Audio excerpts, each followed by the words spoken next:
and welcome back to AP Environmental Science. Today we're going to continue talking about land resources and usage. And today we're going to be talking about rangelands and public lands. And in the United States we have lots and lots of open space, which is one of the things that people really like about the great American West. And so the question becomes, what do we use it for? What do we do, or do we use it for anything? So first of all, we really started as ranchers, right? For all practical purposes. We were really nomadic herders, which is totally different than being a ranch, but it's kind of the same sentiment. Raising livestock, wandering, following the herds, following the rains, the seasons, things like that. And so we've had a tie to the land and to land animals for a very long time. Now, this is part of subsistence agriculture, and so we know that we had farmers, and we know that we have pastoralists and transhumans and all of those good things. But mostly the, quote, ranching that was done early on, the animal husbandry, was to have milk, right? And so most of these herds were for burden, beasts of burden or milk, and then later on meat became a good product.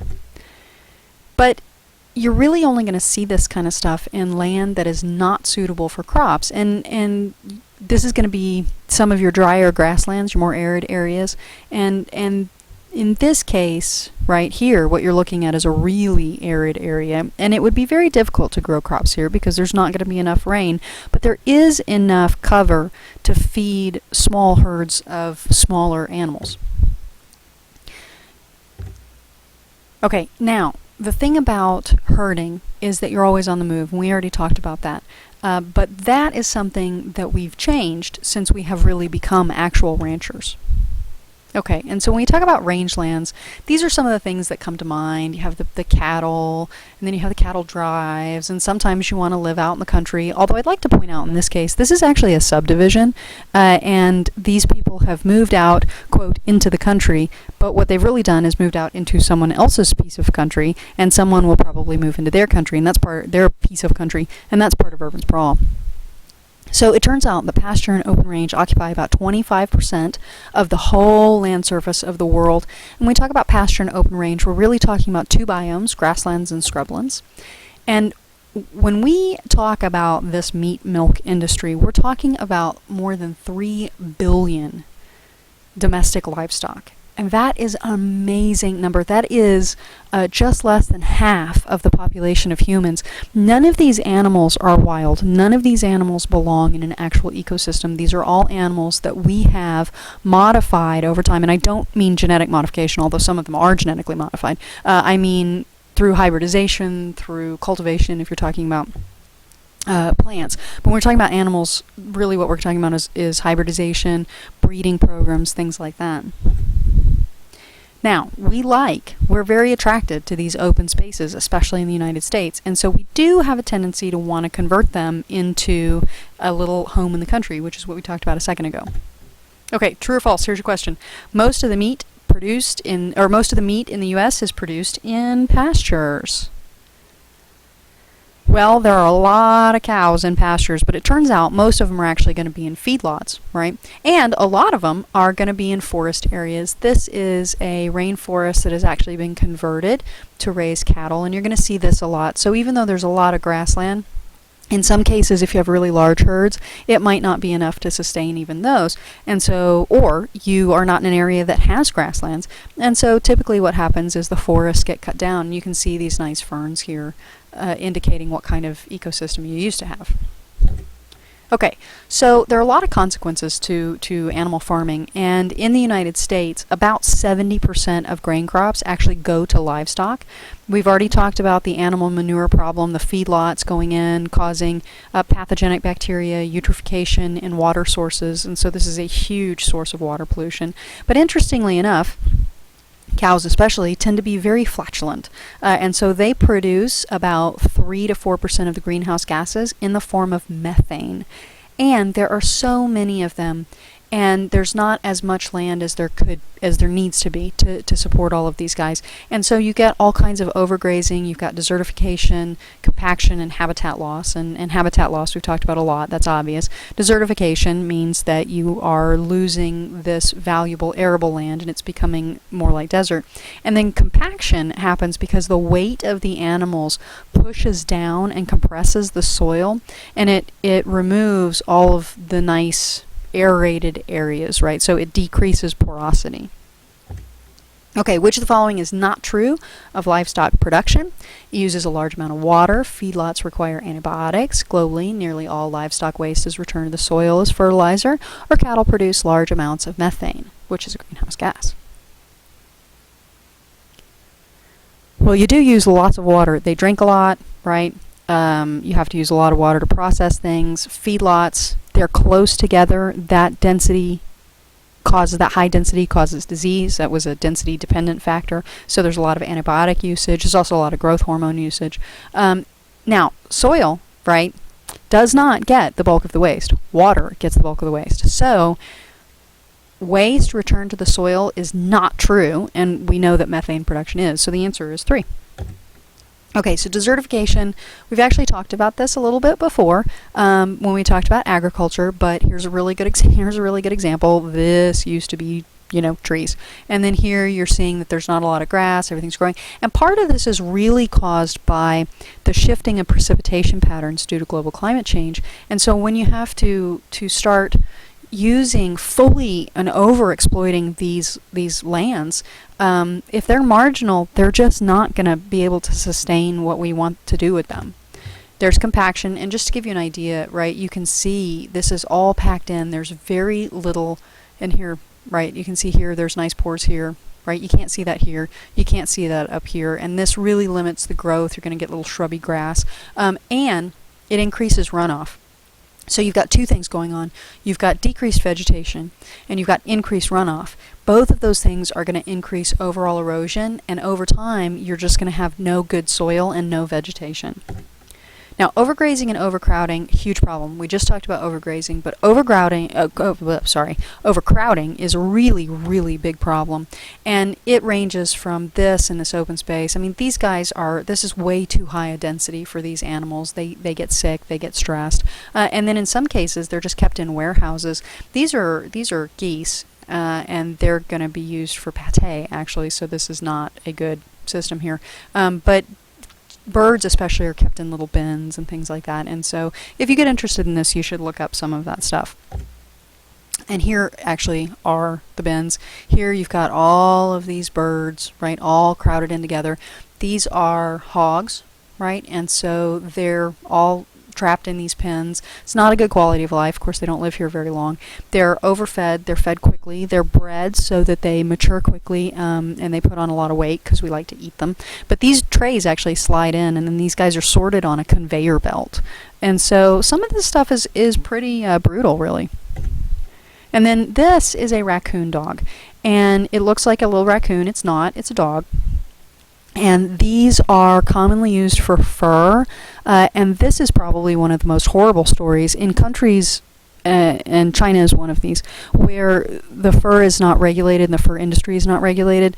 These guys are really inhumanely treated, and they are inhumanely dispatched to get that fur, and so something else you might consider checking into. But you always want to check the country of origin of your food and fur if you are interested in the humane treatment of these animals. Obviously, we are going to raise animals for food, and we are going to slaughter those animals, but there are ways that you can do it that are humane, and that's probably an important thing.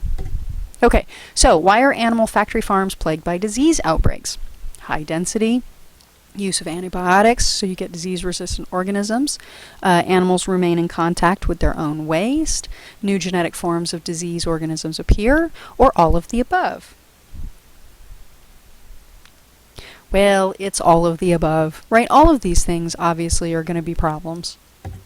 Okay, now when we look at rangelands around the world, you can see that the soil degradation, and we've seen this before when we talked about agriculture, but here you've got all of this soil degradation a lot. These are all the marginal lands where it's degraded. And then, of course, this is rainforest, right? And this is where you're having your slash and burn, and it's degraded because you can't use it sustainably.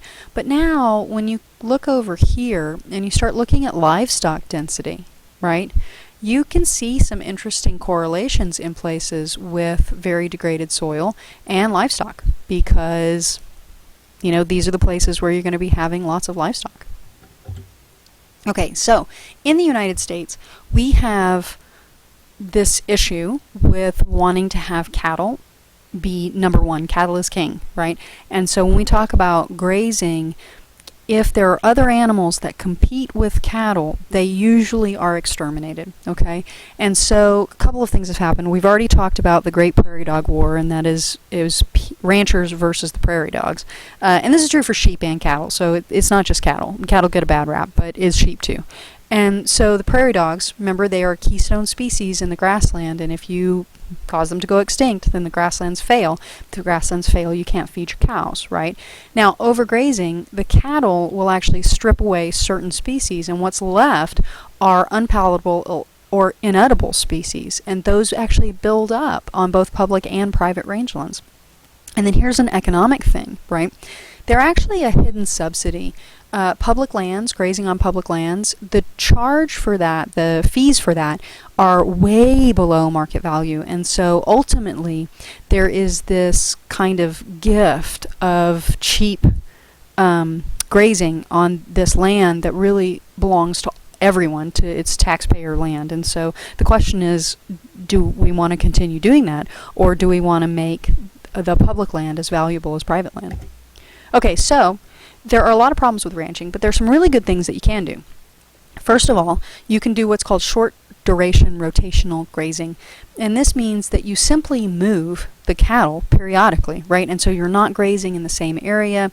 The livestock are grazing equally, so you'll eat here for a little bit, then you'll move over someplace else, eat there, and because they're in a fairly small space at any given time, not too small because you don't want high densities, but fairly small space, you've got this ground that's trampled evenly, but it's not compacted, and there'll be enough manure, but not too much, that you get good fertilizing, but not runoff and eutrophication. So that's a really good thing, rotational grazing, and it's a little bit like crop rotation, actually. Then there's also game ranching, and this is becoming much more popular. Wild species are they've already evolved to live in the ecosystems where they are. And so it seems reasonable to think, okay, if I start raising wild species like deer or bison or things like that, they'll be able to forage more efficiently because they can eat lots of things. They are well adapted to the climates, and they are well adapted to the predators and the pests than domestic livestock, who have not co-evolved over generations and generations. And so one of the things that you're seeing is a lot of wild species, and then pastoral herding kind of relates back into rotational grazing. Okay, and here's a good example of wild species. There's some deer. Interesting thing on this, though, is you have these giant deer fences because they can jump. This sometimes interferes with migration patterns of other animals, but you have to weigh the pros and cons. Okay, reducing animal production would result in each of these environmental benefits except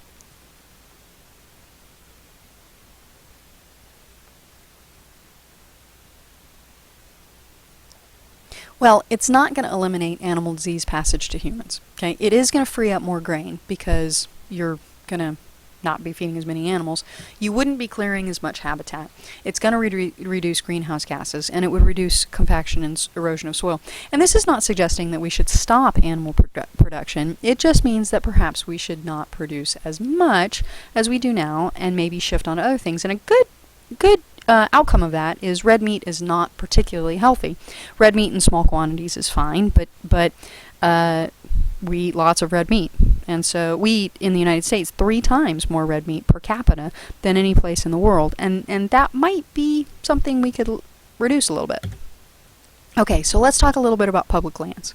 Public lands are are plots of land that are owned by the government. It can be local, right, state, or federal. So when we look at how our land, this says how our land is used. You can see that we've got federal land here, right? And then all of these other things are private, okay? There's a lot of federal land, as it turns out. Okay, and when we start looking at it, the majority of it is going to be out in the American West, because when we started preserving areas, most of this had already been developed or turned into cropland. And so what was left were the areas out here. And also some of this is pretty inhospitable in terms of farming or ranching, because there are mountains or whatever there. Okay, so there are different categories of land, right? And you've got multiple use lands, and those are going to be National Forest System and National Resource Lands, and these are things that you can do a whole lot in, okay? And when you look at National Forests and grasslands, they're following the same pattern. Lots and lots, most of the land that belongs to the government are National Forests and grasslands. When we talk about National Forest System, managed by the U.S. Forest Service, and the Forest Service actually manages both the forest and the grassland. But look at all the things that you can do in there. And when you're doing any of these things, the fees are going to be below market, and the government will build the roads, right? So logging roads, oil roads, gas roads, whatever. All of these things. And so there's a lot, logging roads, mining roads, whatever. There's a lot of hidden subsidies that end up happening there. Okay, which of the following is not one of the management principles mandated for by the U.S. Forest Service? Well, good thing. It's supposed to protect watersheds. Bad thing, not providing habitat for wildlife. That is not something that's one of the management principles. However, regulating state game laws, so making sure there's no poaching, there's a limit to hunting, supporting recreational activities. One of those, that's a pro-con kind of deal, because you want people to come out to these wonderful natural spaces, but you also need to maintain them so that they will continue to be natural spaces. And then the other thing that's really important about the U.S. Forest Service is that it manages extraction, and that means you're talking about logging. Okay, so National Resource Lands, managed by the BLM, and what they look at, these are things that are preserved for what they have in them. So either oil, coal, natural gas, any sort of strategic mineral, and rangelands for livestock grazing, and there are permits for this, but that's going to be what these national resource lands are for. Okay, now the next category are the moderately restricted use lands, and these are going to be the national wildlife refuges. You would think that if it says wildlife refuge that you couldn't really do anything there, but you can. You can do all of these things. So they're not really refuges per se, but they are areas that you could have,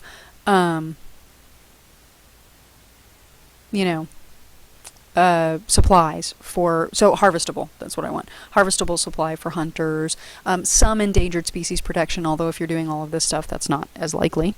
They are managed by the Department of the Interior. All right, now restricted use lands, there are two of these, the National Park Systems and the National Wilderness Preservation Systems. And these are the things that you can do the least amount of stuff in. And the National Park System is probably the one you're most familiar with, because it's all of the parks and then all of the actual recreation areas and the historic sites. And you can only camp, hike, sport fish, or boat. That is sport fishing and boating right there.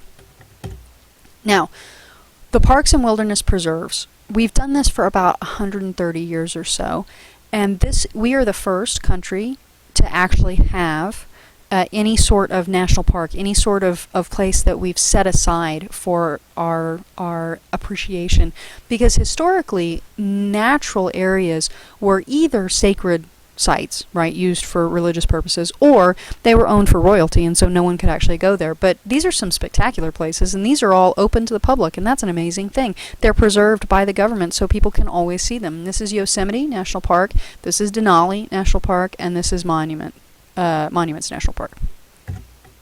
Okay, Yellowstone is the first area to be set aside. It's the oldest national park. Abraham Lincoln actually approved it. Unfortunately, he was not there to sign it in, but Grant actually signed it into law in 1872 under the National Park Act. You could consider remembering that. Okay, this is also the first national park in the world, like I was saying earlier.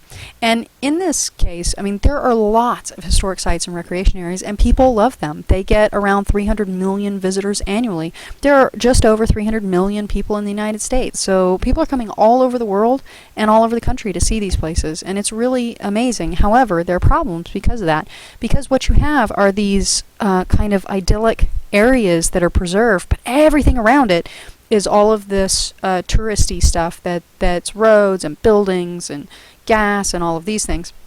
And unfortunately, there's a lot of crime prevention because you have, and crowd control, because there are lots and lots of people, and you have some pretty remote spaces, and so you have to deal with lots and lots of people, and that's an issue in itself. So in a lot of ways, park rangers are police forces. And then this gentleman is actually carrying an M16, and that is because in many national parks nowadays, in the very remote areas, drug dealers are coming in and growing drugs in the remote areas. And unfortunately, some park rangers have actually been killed by drug growers. So that's pretty bad. And also, mining and oil interests are really, really pushing to operate in national parks, which would completely defeat the purpose of the park. Okay, they are ecosystems. However, they're not managed as a whole unit, and what I mean by this is that you can see Yellowstone National Park here, but this is actually the whole forest here. And then the pink area includes part of the watershed, and the watershed is actually much larger than this.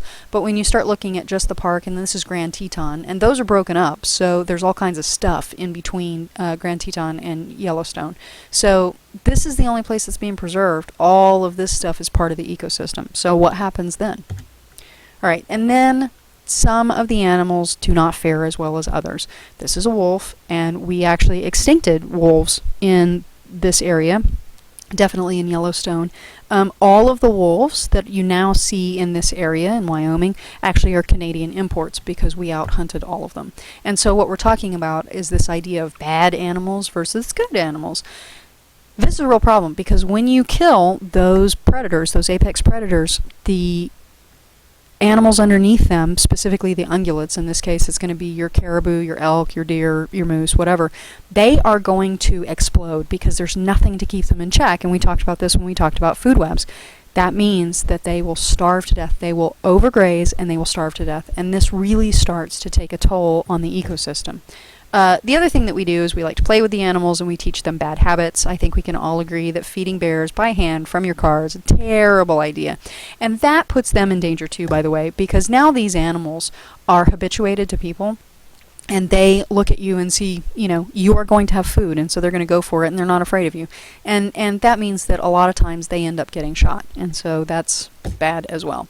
Now, wilderness preservation areas, they are the most restricted areas.